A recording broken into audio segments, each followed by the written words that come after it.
রংপুর সদরের দেশনেত্রী খালেদা জিয়া ও ভারপ্রাপ্ত চেয়ারম্যান তারেক রহমানের সুস্থতা ও দীর্ঘায়ু কামনায় ইফতার ও দোয়া মাহফিল অনুষ্ঠিত হয়েছে।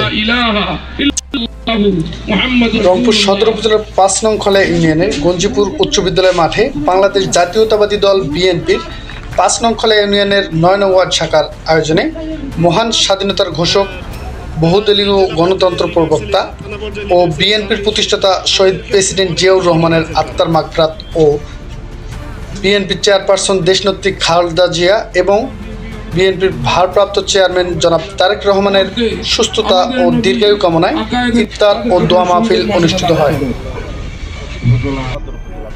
গতকাল 10 মার্চ রোজ সোমবার বিকালে রংপুর সদর উপজেলার খলিয়াগঞ্জপুর উচ্চ বিদ্যালয় মাঠে ইফতার ও দোয়া মাহফিল এবং সদস্য ফরম বিতরণ ও কর্মী সভা অনুষ্ঠিত হয়েছে।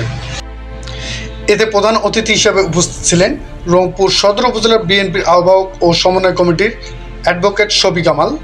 প্রধান বক্তা হিসেবে উপস্থিত ছিলেন রংপুর সদর উপজেলার বিএনপির সদস্য সচিব মোহাম্মদ আনোয়ারুল ইসলাম চৌধুরী।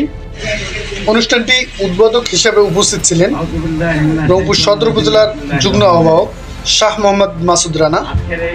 সার্বিক তত্ত্বাবধানে ছিলেন ৫ নং খোলা ইউনিয়নের সাবেক ভারপ্রাপ্ত সভাপতি কাউসার আলম শাহ। উক্ত সদস্য ফরম বিতরণ ও কর্মী সভায় সভাপতিত্ব করেন ৫ নং খোলা ইউনিয়নের বিএনপির ৯ নং ওয়ার্ডের সাবেক সভাপতি আবু মোতাল্লেব হোসেন মুকুল। আরও উপস্থিত ছিলেন রংপুর সদর উপজেলার যুগ্ম আহ্বায়ক সৈয়দ আব্দুর রাসেল, সদর উপজেলার বিএনপি সভাপতি জাহাঙ্গীর আলম জুয়েল সহ স্থানীয় বিভিন্ন নেতাকর্মীদের উপস্থিতিতে দোয়া মাহফিল ও সদস্য ফরম বিতরণ এবং কর্মী সভা অনুষ্ঠিত হয়।